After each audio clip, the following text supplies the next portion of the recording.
Follow Nur Muhammad. Kita lanjutkan dengan diskusi terjawab ya. Allahumma sholli ala Sayyidina Muhammad wa ala ali Sayyidina Muhammad. Insyaallah. Silakan, ada yang mau ditanyakan untuk kita diskusikan, bincang-bincang lepas, santai-santai. Allah berada lebih dekat daripada urat leher kita. Allah tidak ada di langit dan tidak ada di bumi. Allah berada di dalam diri kita. Allah adalah kita, kita adalah Allah. Tetapi kita tetap hamba, Allah tetap Allah. Maka janganlah engkau mencari Allah dalam keadaan berlari dan mengejar. Janganlah engkau mencari Allah dalam keadaan engkau mundur, dalam keadaan seperti engkau dikejar-kejar. Tetapi menetaplah engkau dalam keadaan segelas nafasmu, engkau bertemu Allah Subhanahu wa Ta'ala. Karena hanya dengan kendaraan nafas engkau akan bertemu Allah. Engkau akan bertemu dengan dirimu. Di balik dirimu ada Allah Subhanahu wa Ta'ala. Insyaallah begitu. Coba kita diskusi, kita sharing. Silakan. Assalamualaikum warahmatullahi wabarakatuh. Waalaikumsalam warahmatullahi wabarakatuh. Tadi sempat disinggung oleh Habib tentang rasa. Perlu sedikit wejangan dari Abi masalah rasa. Kapan seseorang itu merasakan adanya Allah di dalam dirinya? Yang kedua, apakah seseorang itu sudah merasakan Allah di dalam dirinya? Apakah rahasia Allah mampu dia kuasai atau tidak? Mohon penjelasan. Ya. Jadi pertanyaan yang bagus ya, pertanyaan yang bagus. Bagaimana kita bisa mengetahui Allah itu ada di dalam kita punya diri melalui rasa? Insya Allah seperti itu. Dan apakah ketika seseorang merasakan sudah adanya Allah di dalam dirinya melalui rasa tadi, apakah dia sudah menguasai rahasia semua? Begitu maksudnya? Insya Allah seperti itu. Ya. Jadi ibarat begini, kita hidup di bumi, ada batasannya di atas atmosfer udara. Allah ini memberangkatkan atau memi'rajkan kita untuk bertemu dengan dirinya atau untuk bertemu dengan kita punya diri yang sejati. Insya Allah ada negerinya, batasan area wilayah Allah. Itulah yang disebut dengan rasa. Orang kalau merasakan adanya Allah lewat alam pikirannya, itu bukan rasa, tapi itu menghayal-hayal, menangkap pengetahuan informasi yang disampaikan kepada dirinya bahwa ada Allah di dalam kita punya diri, lalu dia tangkap dengan daya hayalnya, daya imajinatifnya.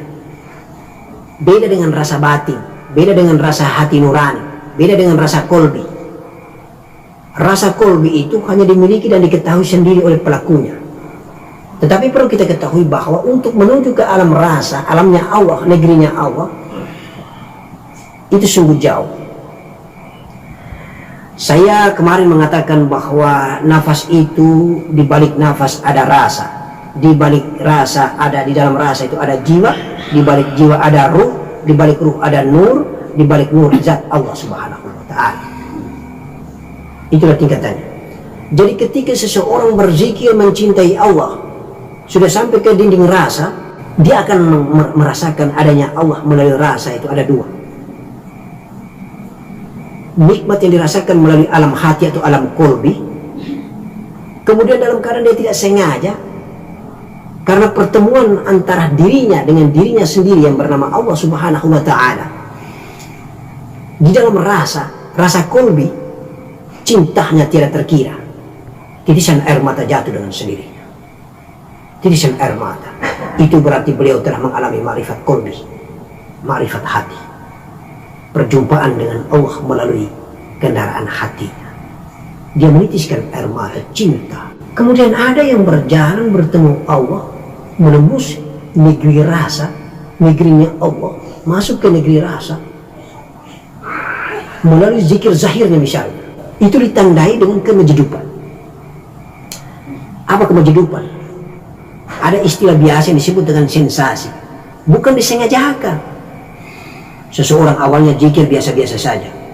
La ilaha illallah, la ilaha illallah, la ilaha illallah.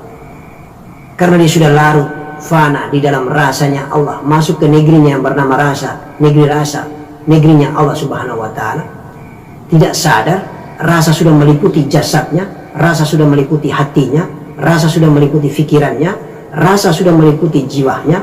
Insya Allah jiwalah yang menggetarkan jasadnya. Seseorang bisa menjawab la ilallah, la ilallah, la, lalu goyang tubuhnya seperti angin yang menghempas. Zikir itu. Kemudian orang yang tidak pernah mengalami dan merasakan itu, dia mengatakan, dia karang-karang ini masa zikir bisa goyang-goyang badannya. Padahal dia tidak faham, orang yang melakoni itu telah menembus dinding rasa melalui zikir zahirnya, melalui nikmat fikirannya, melalui nikmat hatinya, melalui nikmat jasadnya. Itulah zikir jasad, zikir zahir.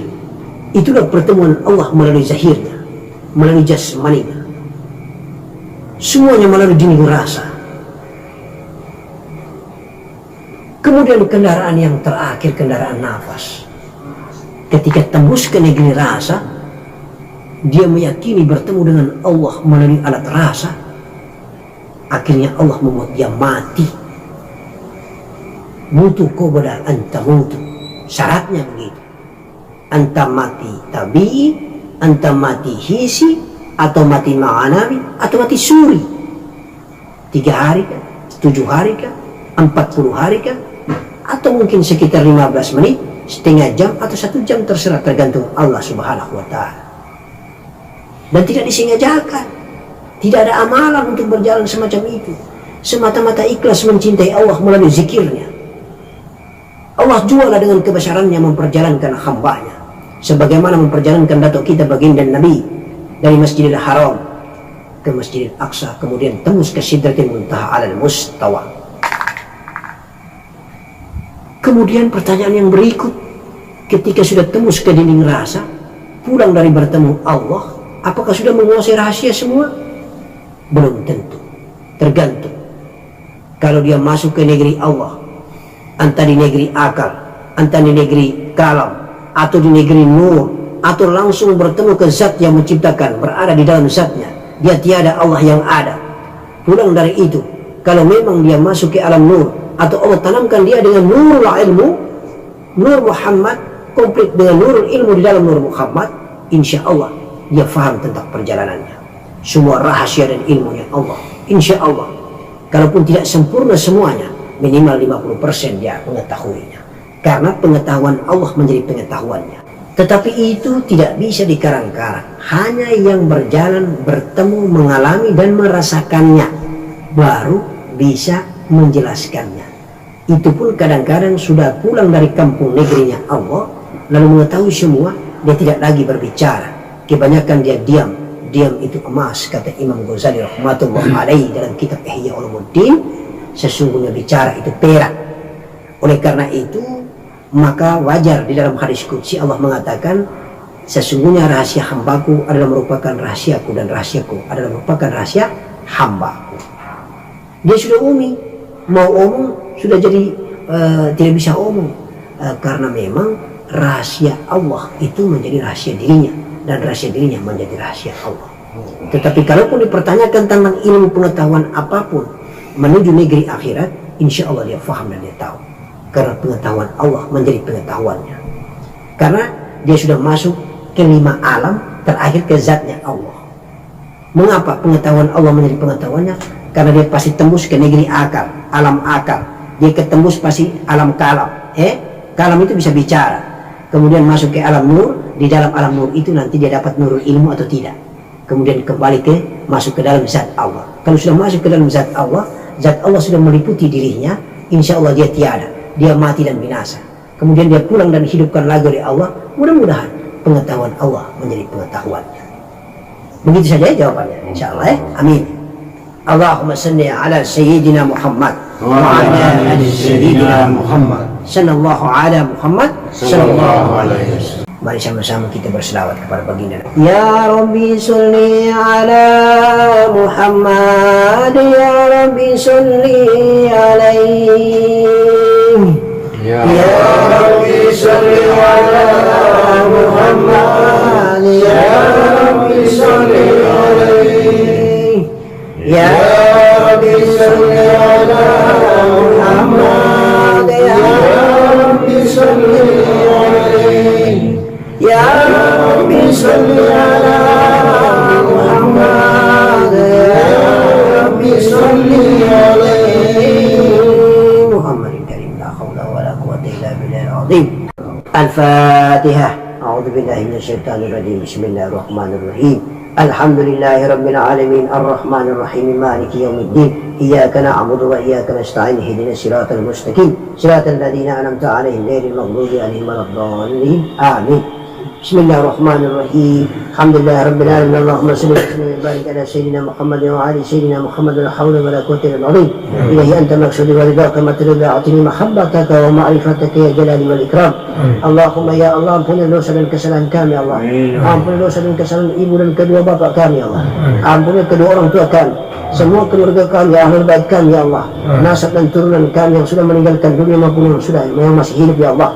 Hanya Engkau lah maha baik. Jadikanlah kami hamba-Mu yang taat beribadah kepadamu, yang selalu membanggakan Engkau sebagai Tuhan kami, selalu mencintai, mengasihi dan menyayangi-Mu ya Allah. Insya Allah kepadamu kami berserah diri. La ilaha illallah Muhammadur Rasulullah. Allahumma biha, Allahumma biha, Allahumma bihusnul khatimah. Allahumma biha, Allahumma biha, Allahumma bihusnul khatimah. Allahumma biha, Allahumma biha, Allahumma bihusnul khatimah. Rabbana atina fid dunya hasanah wa fil akhirati hasanah wa qina adzaban nar. Da'wa fiha subhanakallahumma wa ta'ala fiha salamun wa akhiru da'wahum alhamdulillahi rabbil alamin.